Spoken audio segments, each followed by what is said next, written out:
Bueno, buenas tardes. Estamos hoy con don Nelson Aguilar, uno de los portavoces más autorizados en el movimiento al socialismo en Tarija. Lo hemos visto representando al partido desde hace muchos años. Para los que no lo conocen tanto, si nos cuenta un poco su trayectoria política. Bueno, yo soy de izquierda. Ajá. Soy tarijeño, nacido aquí, y he sido ex dirigente de la Federación Universitaria Local hace mucho tiempo. Soy de profesión ingeniero agrónomo y la segunda carrera es ingeniero civil. Ajá. En este momento tengo maestrías también, tengo una maestría en cuencas hidrográficas. Ajá. Y estoy haciendo mi doctorado. Ajá. Así que he estado conocido a España también y me parece muy interesante, he estado por Sevilla. ¿Desde cuándo está vinculado, digamos, al activismo político y al movimiento al socialismo en particular? El activismo político, fundamentalmente soy de izquierda, soy hierrovista. Hemos estado desde hace bastante tiempo, desde jóvenes. Estoy hablando desde mis 18 años, 19, prácticamente cuando se estaba en ascenso la UDP y luego cayó la UDP y luego empezó los gobiernos neoliberales. Toda esa trayectoria estuvimos ahí, fuimos correteados también por las dictaduras, ¿no? Nosotros hicimos una huelga que se llama de hambre para reconquista de la autonomía universitaria. Esa es una situación de toda esa temporada, de todas las épocas dictatoriales que hemos estado. ¿Cómo ve actualmente el movimiento al socialismo? Bueno, nosotros como izquierda nos plegamos al movimiento al socialismo porque somos parte también en la construcción del mismo. A ver, nosotros cuando estaba la Confederación Única de Trabajadores Campesinos de Bolivia, a través del movimiento de comunidades de bases, ya se discutía un proyecto. Solo que había una discusión fuerte en ese momento, quién lideraba, porque los campesinos querían liderar la Central Obrera Boliviana.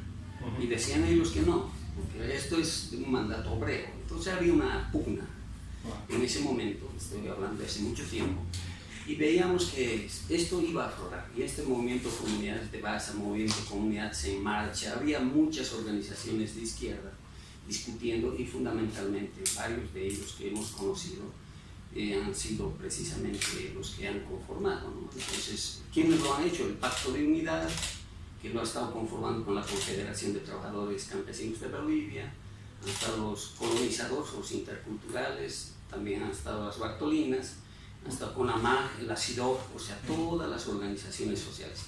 Más allá, después se fueron uniendo muchos sectores.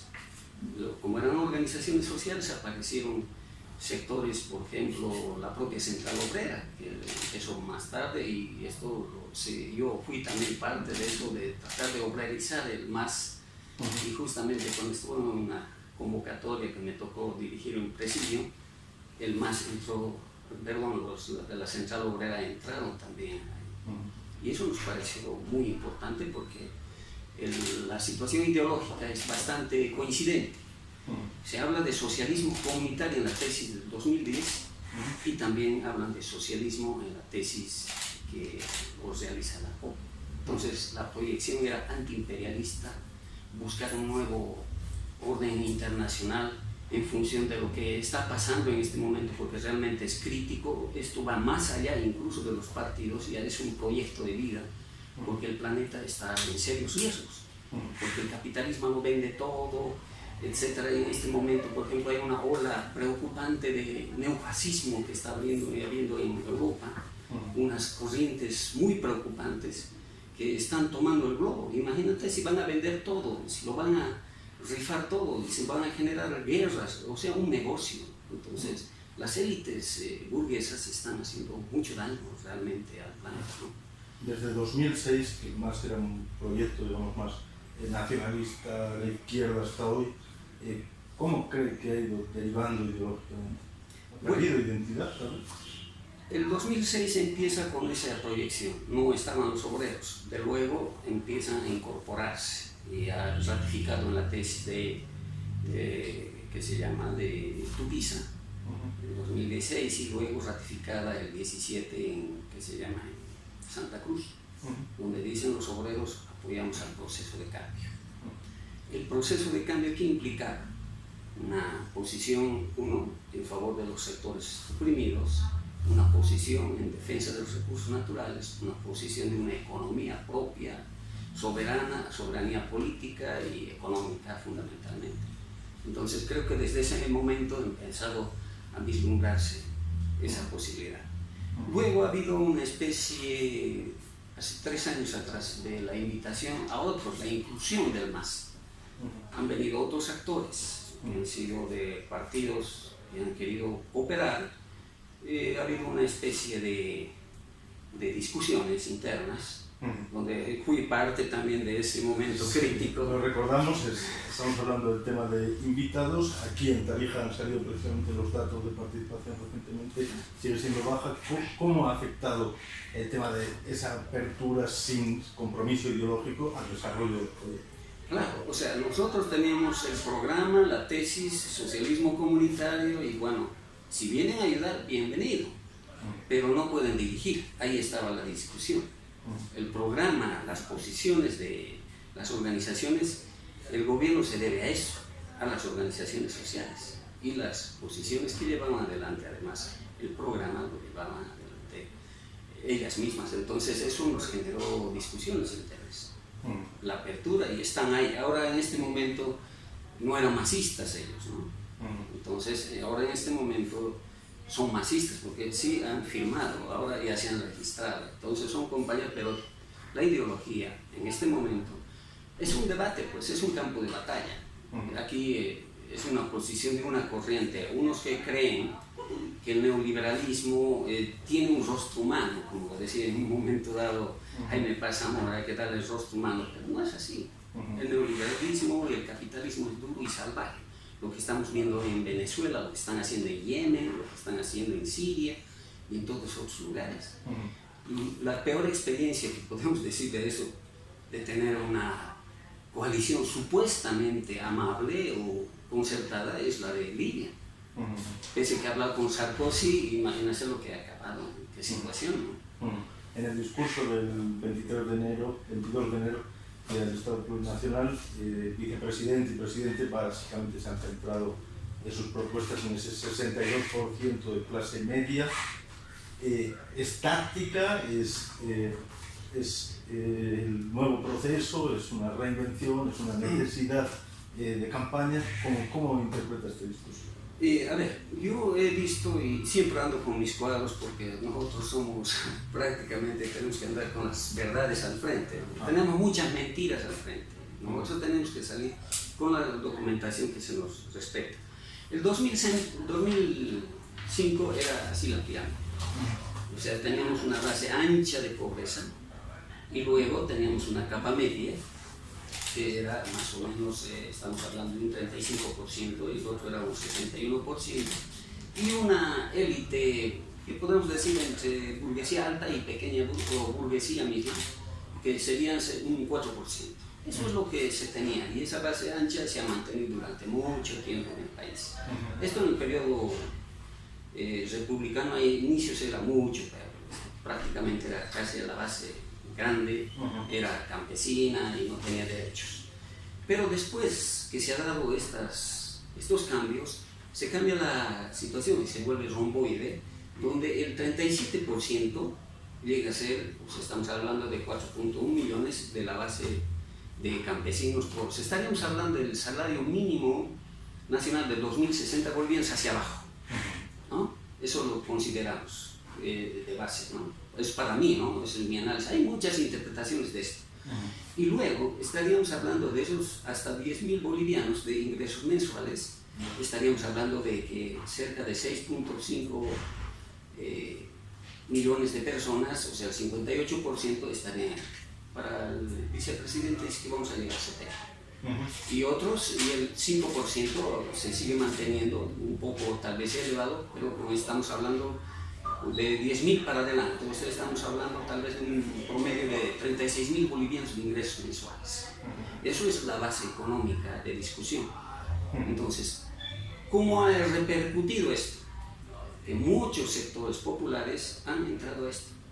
Yo también soy clase media, profesional, un gremial tiene un hijo profesional, también entra clase media, o aquel que tenga cuáles son las condiciones básicas, que tenga saneamiento, que tenga las condiciones de salud, salud, educación, todo básico cubierto, salud, electricidad, etc.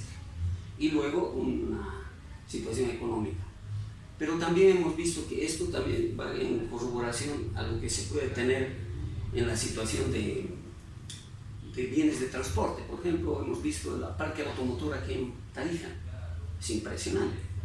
Eso no se puede negar, hay creo que más de 70.000 movilidades, estaríamos hablando de cuánto promedio más o menos por persona. Eso significa que también ha avanzado.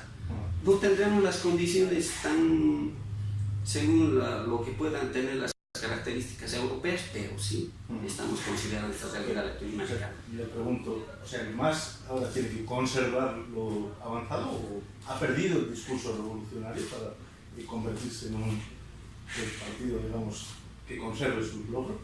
No, el horizonte es socialismo comunitario. El horizonte, y esto es profundización del proceso de cambio. ¿Qué significa? Que las organizaciones sociales, cuando se reunieron en Montero, dijeron, vamos a profundizar el proceso de cambio. Y dentro de la profundización, para llegar ahí, tenemos una Agenda 2025. Y dentro de esa 2025, esta realidad tiene que cambiar. Tenemos que llegar a la pobreza extrema cero.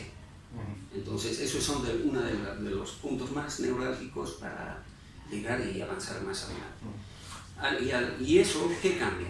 De que definitivamente muchos sectores de clase media, como el mío, ya entran en ese proceso de profundización. O sea, va a haber más intelectuales en la discusión, es cierto, pero también significa de que tenemos los retos que se nos presentan hacia el frente de un Estado fuerte, la industrialización es clave, la redistribución de la riqueza también continúa y fundamentalmente tenemos que ver que las cuestiones externas no nos afecten. Nos preocupa la posición norteamericana porque esto puede alterar terriblemente, esto nuevamente puede caerse, esto por ejemplo en la Argentina puede estar bien, pero ahora son pobres porque han cambiado las políticas. Es mucho lo que define un gobierno estando en la presidencia. Entrando en temas orgánicos, acabamos de vivir el tema de las primarias, que sobre todo ha recibido muchas críticas en la parte de captación de militantes, sobre todo la gente de izquierdas, que es mucho más centrada en la formación, no se captan así militantes. El resultado no ha sido del todo bueno para el movimiento socialismo. ¿Cómo lee esos resultados? ¿Qué es lo que ha pasado? Tenemos una lectura, no caemos nosotros con la lectura de la oposición. En este momento tenemos más de 400.000 votos, que hace el 45%, no tengo los detalles, pero es por ahí. O sea, 400.000 votos frente a la suma de la oposición, que no llegan a 30.500, algo por el estilo. Son 13 veces más, lo que sí debería preocuparse a la oposición. Nosotros creemos... Claro. Ahora, en este momento nosotros, por ejemplo, Cochabamba tiene más del 60%. Beni nos sorprendió más. Aquí nos ha faltado, creo que hay algunas cosas que hay que ajustar. ¿Cuál es el problema aquí en Tarija tenemos que sentarnos y bueno, hacer un mejor registro. Pero yo he sido delegado que se llama de una mesa. Problemas que hemos encontrado. Uno, nuestra militancia venía a votar, no estaba registrada. Y venían y se iban molestos. Y venían y nos decían otros el nombre y aparecían en otro partido. Y nos preocupó. Eso yo creo que el Tribunal Supremo Electoral tiene que corregir. Y estamos realmente en eso preocupados porque se nos ha ido muchos votos. Yo tenía solamente una cosa pequeña, 122 votos. Pero en eso ya afectaba todo la mesa, ¿no? Incluso había problemas de que había un delegado y la instrucción de los opositores que han dado también era boicotear. Y eso ha afectado bastante y la desinformación más a la gente, ¿no? Pero sin embargo, vemos que por estas situaciones, con sus caracteres, por ser primera vez, creemos que es positivo. Eso en el futuro se irá corrigiendo porque por primera vez podemos ratificar a nuestros líderes. Ahora los otros partidos tienen que hacerlo, aunque Mesa había dicho en un momento, nosotros ya hemos definido Esto, bueno, es una cuestión nueva para el país. Algo de autocrítica para la dirección, sobre todo aquí en Tarija. Yo creo que tenemos que ajustar las cosas en la militancia, tenemos que llamar, convocar nuevamente por los sectores, por distritos y por todo lado. Entonces, para ajustar un poco para las elecciones nacionales, ahí no podemos equivocarnos. Hablando de las elecciones de octubre, ¿cómo ven las fuerzas del MAS y cómo ven las fuerzas de la oposición? Nosotros vemos a las fuerzas MAS en este momento como una alternativa importante. Nosotros vamos en busca nuevamente de los 2 tercios, porque si no, caso contrario, no se puede hacer gestión. Tendría eso todo lo que ha pasado en la UDP, yo he sido parte de esa vivencia. Tenías todo un parlamento totalmente opositor que no te dejaba nada y han tenido que llegar a elecciones anticipadas. Pero esto nos va a permitir, porque tenemos tareas pendientes. Esa es precisamente la Agenda 2020. Si queremos industrializar el país, tenemos el problema de que tenemos que solucionar la situación del litio. El Mutum ya ha entrado, que era una cuestión vieja y en este momento ya es una realidad. Misicuni, por ejemplo, Cochabamba es una realidad que también se está haciendo. Aquí en Tarija, el oncológico y otras cosas. Ahí parece una visión de salud aquí en Tarija, porque hay que discutirla. Son proyectos que hay que ajustar en base a la gente. Un poco la lectura sobre la oposición dividida en este... Los conocemos a todos. A mí me preocupa lo que han hecho ellos con la famosa venta de los bienes del Estado, las empresas y todo. Hay más de 21.000 millones de dólares que realmente el Estado ha perdido en esa temporada. Todos estamos hablando de todo, está ahí involucrado todos los gobiernos neoliberales, Sánchez de Lozada, Jaime Paz, etc. Entonces, ¿qué es lo que vamos a hacer con esa situación? Bueno, ya irán los estratos. Nosotros creemos que de aquí para adelante hay que potenciar el país, hay que llevarlo adelante en función de que nos permita ser fundamentalmente una especie de líderes aquí en América Latina, con este tipo de economía que estamos llevando, redistributiva de la riqueza. Entonces eso nos va... Porque el problema fundamental, ¿cuál es? La economía. País que no tiene solucionado el problema de soberanía política, no tiene economía sostenida, o sea, nosotros estamos definiendo, aquí no define el Fondo Monetario Internacional. Por eso es lo que estas cosas se han dado de crecimiento en el país. El FMI felicita al gobierno de Morales. Ahora nos felicita, ¿no? Pero me preocupa la felicitación entre comillas, ¿no? Porque eso significa otra cosa también. Hablando de... O sea, entrando ya al contexto internacional, que además es una de sus especialidades, ¿se puede entender, digamos, esta campaña electoral de 2019, esta elección de 2019, al margen de todo lo que está sucediendo, lo que ha venido sucediendo en el continente en los últimos meses y años, digamos, esta restauración conservadora, por así llamarlo, que se ha dado en países clave, digamos, aliados de Colombia? Yo tengo una preocupación, esa es su posición personal como periodista. Uno, tenemos un problema del cambio climático que es grave, aunque lo niega, aunque se ha salido del Pacto de París, el que se ha salido Donald Trump, le importa un rábano. Segunda situación, le importa un rábano la pobreza, las cuestiones filantrópicas que podrían hacerse en un momento dado de humanismo, humanitario, aunque dice entre comillas humanitario, pero después invaden países. Nos preocupa porque hay una corriente, una ola conservadora que se está apoderando del mundo. Y si vamos a un orden fascista, neoliberal, eso es terrible. Porque ¿quiénes quedan de 193 países? Está solo Bolivia, Cuba, Nicaragua, Venezuela y el resto. Y se está trabajando mucho con los medios mediáticos, que es fundamentalmente las redes, o sea, te están programando a la gente. ¿Y qué es el resultado de eso? Nosotros, por ejemplo, somos resultados, si somos de izquierda, es de mucha lectura, mucho análisis, mucho debate, mucha calle, como se dice, pelea en la calle. Yo soy resultado de eso. Pero hoy estamos viendo la cosa inversa.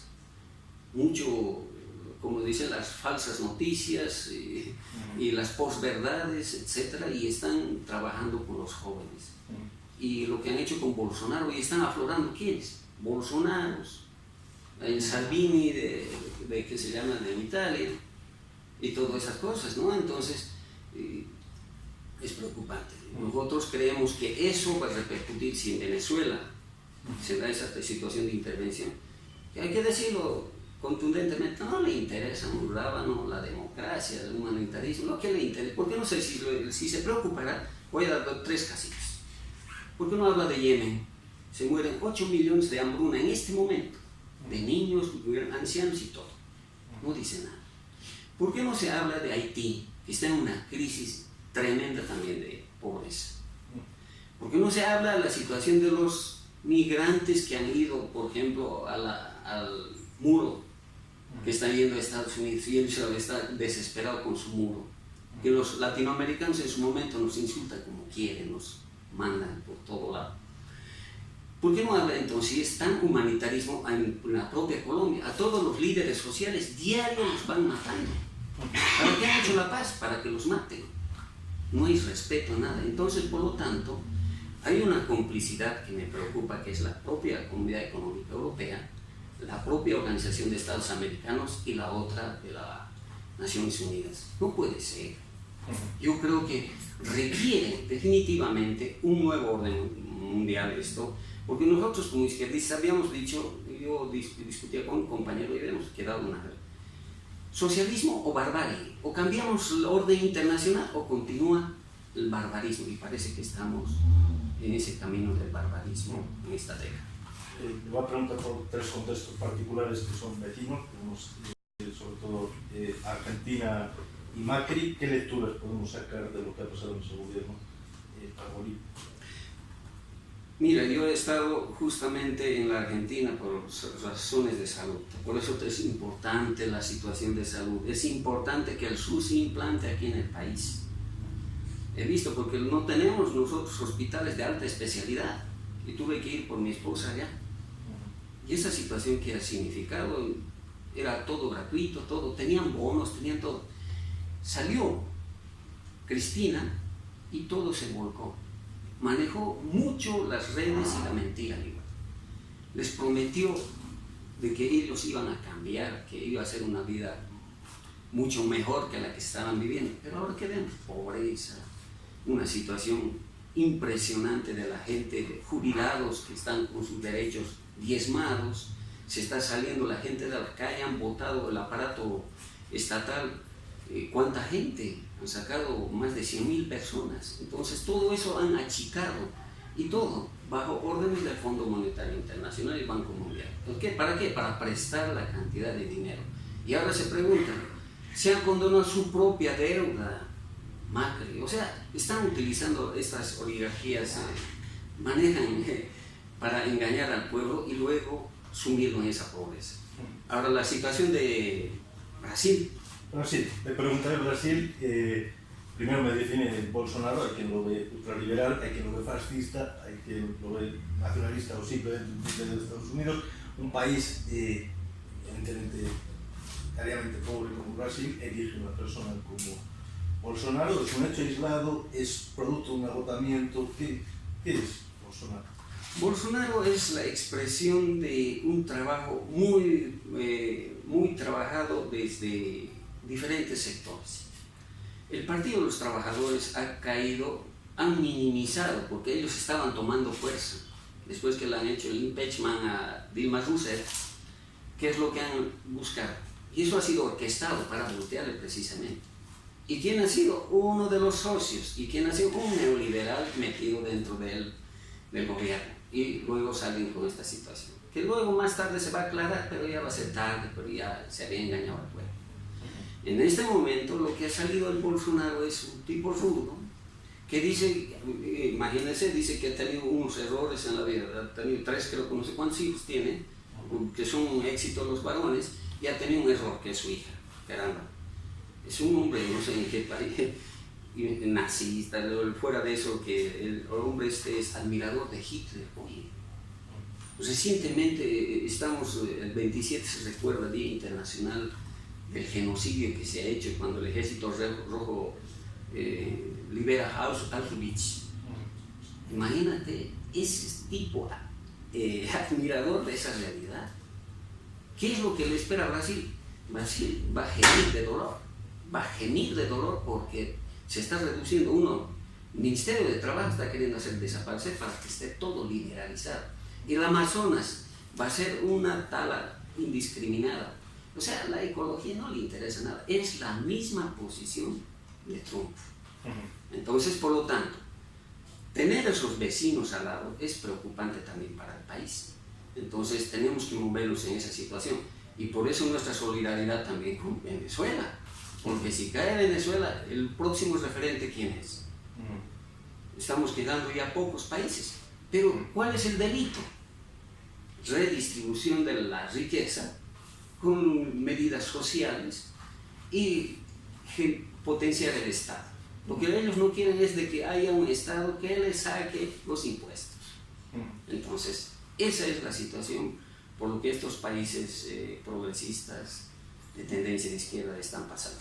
Venezuela es el paradigma en este momento. ¿Cómo ve esa solución que le dan a la crisis política de una salida democrática electoral más que democrática? ¿Y qué lecciones puede sacar Bolivia, digamos, para no llegar, digamos, a un momento de tensión como el que tiene Venezuela? A ver, hace rato he escuchado una declaración de los opositores. Quieren sacarlo a todos los miembros del Tribunal Supremo Electoral, a todos. Y poner a quiénes. O sea, están queriendo generar, dice, para que no pase como Venezuela, no vamos a reconocer. Oye, ¿quiénes son ellos? Que lo diga el pueblo. Para eso están las elecciones. Yo lo que veo esto es todo un ardid montado. Después que se ha realizado el G20 en la Argentina el año pasado, ahí se han trazado las líneas. Y por supuesto, ¿quiénes están? Los que definen es Estados Unidos, Canadá, Gran Bretaña. El resto es cuento. Además que tienen el servicio de inteligencia más sofisticado de todo y saben qué es lo que tienen que hacer. El resto no cuenta. Son solamente para legitimizar sus medidas políticas, legales, internacionales, supranacionales, para legitimizar intervenciones militares y al final ahogamientos económicos, porque al final la pelea, el fondo, es económico. No le interesa en lo absoluto la situación de Venezuela. Pese que Venezuela legítimamente, con toda una campaña dura de guarimbas que han estado ahí de violentos, han legitimizado los compañeros de Venezuela, fundamentalmente el pueblo venezolano, han legitimizado con un 43% de participación ciudadana, pero no lo reconocen. ¿Por qué? Porque quieren gobiernos de... Ahora yo voy a hacer una pregunta. ¿Qué pasa con Honduras, que tenía también otro, pero que es aliado de Estados Unidos? ¿Y cómo están saliendo de Honduras miles de personas por la pobreza, la miseria y la represión? No dicen nada ahí. No dicen nada lo de la situación de Yemen, que es un aliado también de Arabia Saudita. Se cae. O sea, hay un silencio cómplice de todos estos países, y eso nos preocupa, que pudiesen estar armando una posibilidad que ya lo han hecho con el zapatazo el año pasado, perdón, en 2016, el 21 de febrero. Me tocó a mí esa campaña y vimos cómo realmente se mentía, pues. Ahora ya está la señora en cárcel, está toda la situación. ¿Y dónde están los que tanto me fustigan en ese momento? Yo les dije mentiroso y me ofrecieron, casi querían pelear conmigo. Habían debates, ¿no? ¿Está Bolivia preparada para un bloqueo económico como el que es? Eso es terrible, pero solo puede frenar la unidad del pueblo boliviano, lo puede frenar la comunidad internacional. No permitamos de que Estados Unidos salga con la suya. Hay muchos países que se han opuesto.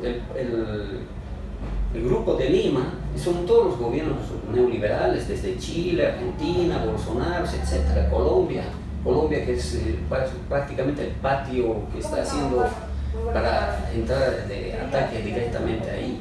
Imagínate generar un genocidio, no puede ser posible. Son números, estadísticas y nada más. Entonces no puede ser que se atente la soberanía de los pueblos. Ahí en la carta lo dicen de Naciones Unidas, dicen no se puede atacar, se tiene que respetar, ya sea económica, cultural, etc., pero no les interesa.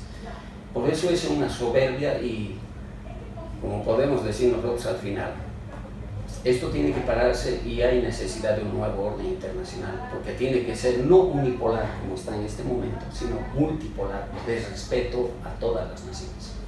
Gracias, don Nelson. No nos vamos Muchas a dar gracias. mucho más. ¿Lo veremos tal vez de candidato en algún cargo? ¿O dónde está como en la política? Bueno, yo lo que estoy haciendo es, me preocupa esto, más allá de las elecciones, o sea, lo que está pasando en el mundo, la ecología, todo eso, porque estoy haciendo justo en medio ambiente, mi trabajo de posgrado, y alguien tiene que decir algo. Prefiero ser un activista ahí, pero también pelearles en las esferas. Quiero presentarme ahí, si es que ya hay posibilidades, voy a ir a pelear.